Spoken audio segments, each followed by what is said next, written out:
Today, we're really getting into it, courtside, you could say, for Game 2 of the Eastern Conference Finals. Knicks versus Pacers. Yeah, a pivotal game, too. We've got a BBC Sport report giving us the rundown and also some interesting bits from the Tangled Quotes podcast project on NBA Wisdom. Sounds like a good mix. So looking at the game and maybe some wider context through those quotes. Exactly. What were the key moments? Who stepped up? And what can these classic NBA sayings tell us? Okay, let's tip things off.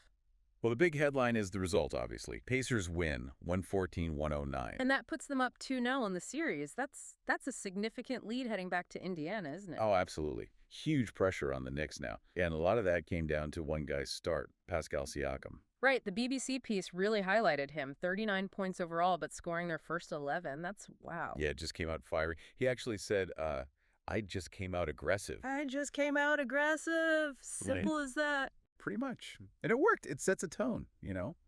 Puts the other team immediately on the back foot. And he's got the pedigree, doesn't he?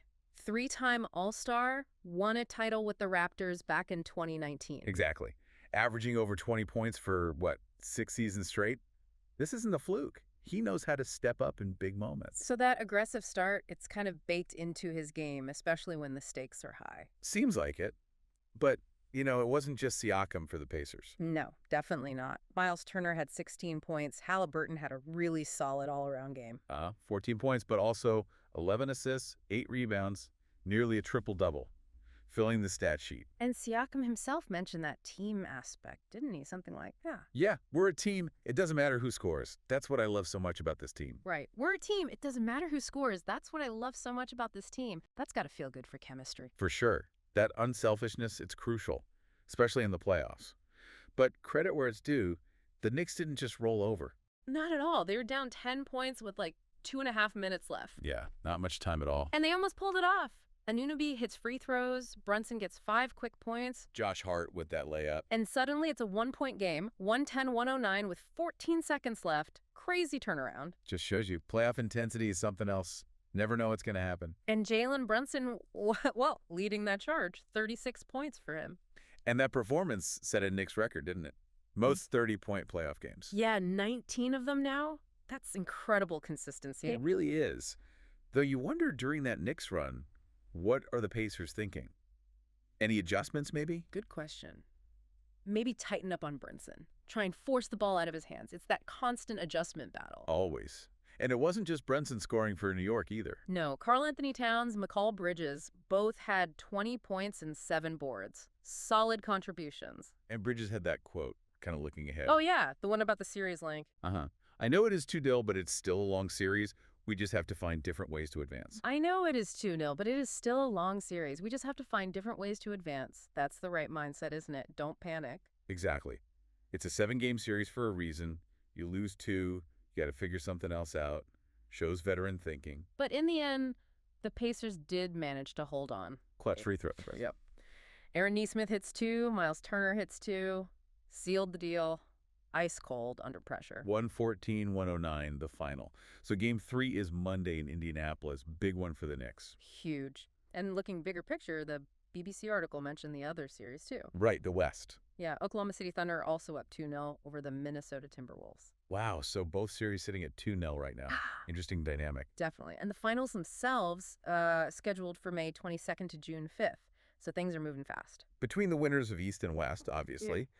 Makes you think about potential matchups down the line. It does. And how momentum like the Pacers have now can be so important. Speaking of momentum and maybe mindset, let's bring in some of those tangled quotes, these classic NBA sayings. Yeah, I like this idea. Sometimes those old phrases really capture something essential about the game. Okay, first one. You've definitely heard this. The game ain't over till the final buzzer sounds. Oh yeah, a classic. Say it again. The game ain't over till the final buzzer sounds. What's the core idea there? It's pretty straightforward.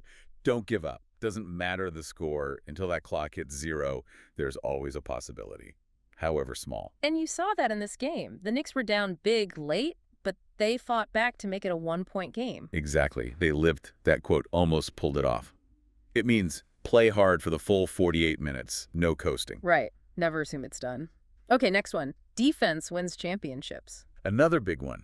You hear coaches preach this all the time. Defense wins championships, so it's not just about outscoring the other team. Not entirely, no. The thinking is a truly great team, a championship team, needs that solid defensive foundation. Getting stops, especially late in games, is often what separates winners from losers in tight series. Did we see that specifically play out here? I mean, the Knicks scored 109 points. Well, maybe not in a dominant shutdown way, but the Pacers did get the stops they needed right at the very end to prevent the Knicks from taking the lead back. So even if it wasn't perfect defense all game, it was timely defense. Good point. Those final possessions are key. Okay, how about this one? He's got ice in his veins. Yeah, love that one. He's got ice in his veins describes a player who's cool under pressure. Exactly. Someone who doesn't get rattled when the game is on the line. Yeah. They step up in the clutch moments, make the big shot, sink the crucial free throws. Like Nesmith and Turner at the end of this game. Perfect example. Yeah. Knicks breathing down their necks, crowd going wild, and they just step up and calmly knock down those free throws. That's the definition of ice in his veins. That mental toughness. Okay, here's one that fits with what McCall Bridges said. We just need to take it one game at a time. The ultimate sports cliche, maybe, but it's true. We just need to take it one game at a time. So don't get overwhelmed by the big picture. Pretty much. Yeah. Especially in a 7-game series. You can't think about winning 4 games at once. You focus on the next one. Prepare for that specific opponent, that specific game plan. Win it, then move on. It keeps you grounded, right? It stops you from getting too high after a win or too low after a loss. Like Bridges saying, okay, we're down 0-2, but let's focus on finding ways for game 3. Exactly that. It's a mental strategy as much as anything. Keeps the focus where it needs to be. All right, next one speaks to effort. Leave it all out on the court. Yeah, give 110%, as they say. Leave it all out on the court, meaning maximum effort, no regrets. That's the idea.